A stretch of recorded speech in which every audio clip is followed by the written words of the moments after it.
नमस्कार, are Nayak Hindi education में आप सभी का स्वागत है। आज हमारे अध्ययन का विषय है हिंदी कविता, जो कि चंद्रकांत देवताले द्वारा रचित है।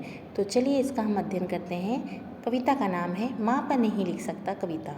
तो देखिए, इस कविता में बताया गया है कि कवि जो है वो बोलते हैं कि मैं दुनिया भर के किसी भी विषय पर कविता लिख सकता हूँ, पर माँ से रिलेटेड कविता नहीं लिख सकता हूँ, क्योंकि जब भी मैं माँ के ऊपर कविता लिखने जाता हूँ तो मेरे पता नहीं क्या हो जाता है कि मेरा जो हाथ है वो चल ही नहीं पाता है और मेरा मन मस्तिष्क जो है वो शून्य हो जाता है और मुझे शब्द ही नहीं मिल पाते कि मैं अपनी माँ के ऊपर कविता लिखूं।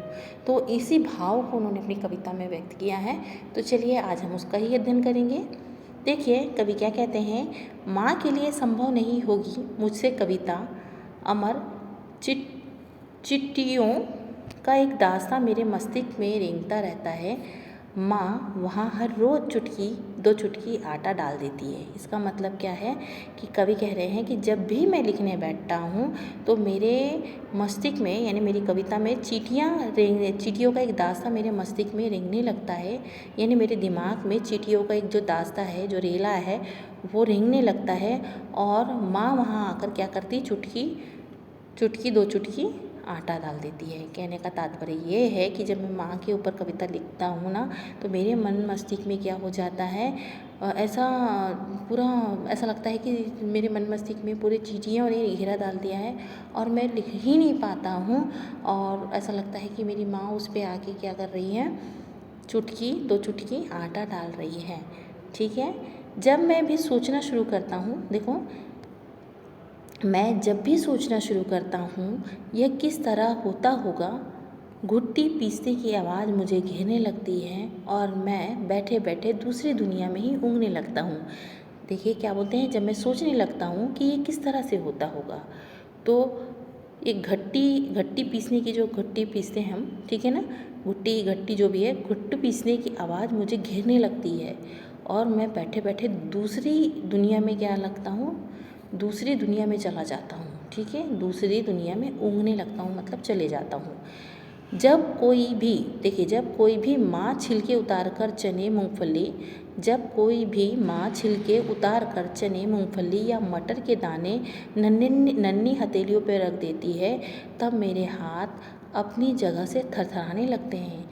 यानी जब कोई भी माँ अपने बच्चे को खाने के लिए मूंगफली है, मटर के दाने वगैरह निकाल के उनके हाथ पे रखती है, तो मेरा हाथ जो है, क्या होता है कि मेरा हाथ वहीं थरथराने लगता है। माँ ने हर चीज़ के छिलके उतारे, मेरे देह, आत्मा, आग और पानी तक के छिलके उतारे और मुझे कभी भूखा नहीं सोने दिया। यानी जो माँ होती है, इन्होंने अपनी माँ के माध्यम से सभी की माँ का बताया है कि माँ ने हर चीज़ के छिलके उतार के, जब भी कुछ खाने बैठता था तो मुझे छिलके उलके उतार के ही देती थी।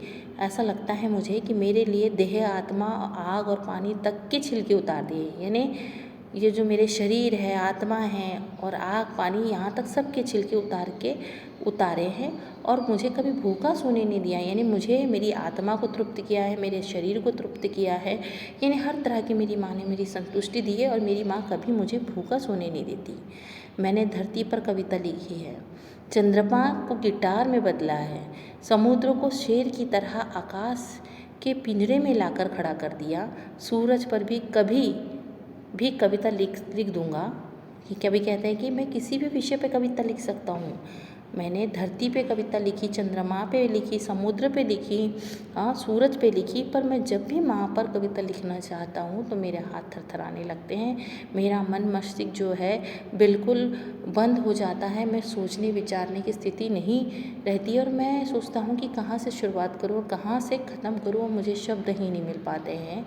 तो इसके माध्यम से कवि ने अपने मन की भावनाओं को व्यक्त किया, अपने माँ के प्रति आदर सम्मान को व्यक्त किया है।